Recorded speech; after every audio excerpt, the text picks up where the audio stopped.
We see the headlines about massive lawsuits and market monopolies, but we rarely see the actual mechanics of how they're being fought. This is EconWorks. We look past the talking points to find where law, economics, and markets actually collide. Let's get into it. Have you ever wondered how these big antitrust laws actually play out in the real world? Well, the recent verdict against Ticketmaster is the perfect case study. We're going to break down what happens when a company gets this powerful and what the law can really do about it. Okay, let's dive right in. This image, it pretty much sets the stage for the whole story we're about to unpack. You've got the company, the courtroom, the charges, and that big central question of accountability. Think of it as our roadmap for today. First up, let's talk about the case itself.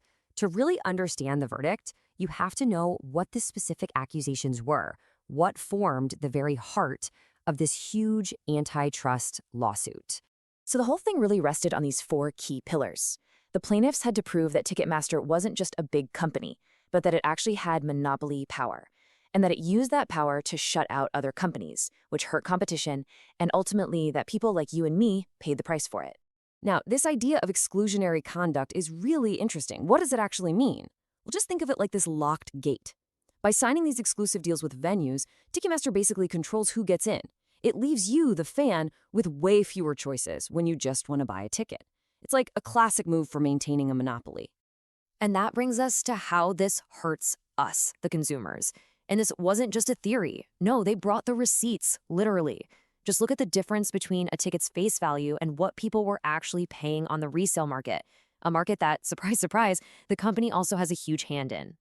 So here's the number that was so important, an overcharge of $1.72.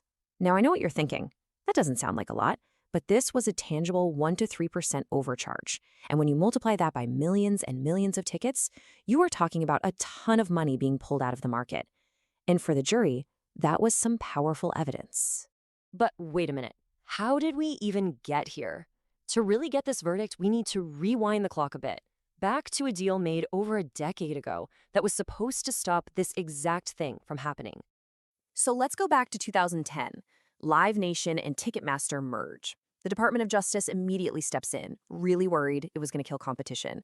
But the whole thing never went to a full trial. Instead, they reached a settlement.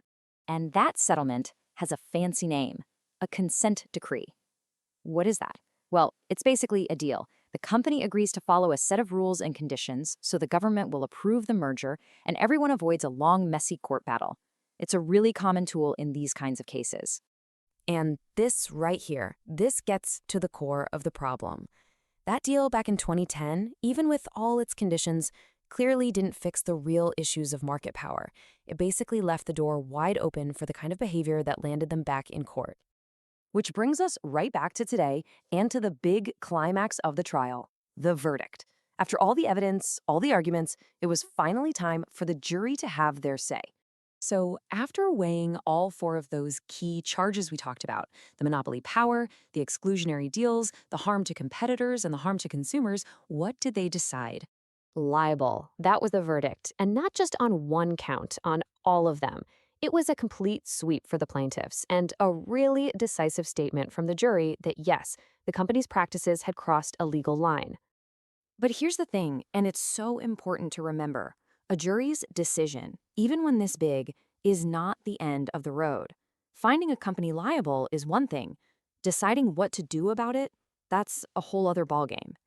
So yeah, what does come next? Now that the verdict's in, the whole focus shifts from who's at fault to what are the consequences? What is actually going to change because of this decision? And that's the question that really matters to all of us, right?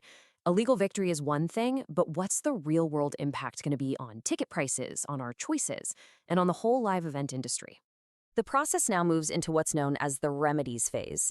This is where the judge, using the jury's verdict as a guide, gets to decide the specific actions the company has to take to fix the anti-competitive harm it caused. And honestly, these remedies, they are everything. They could be anything from massive fines to forcing changes in how they do contracts, maybe even big structural changes to the company itself.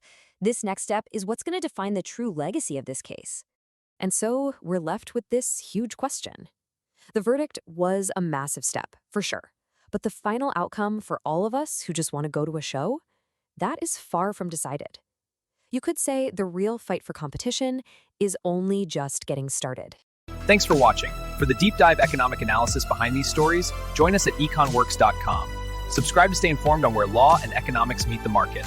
We'll see you in the next episode.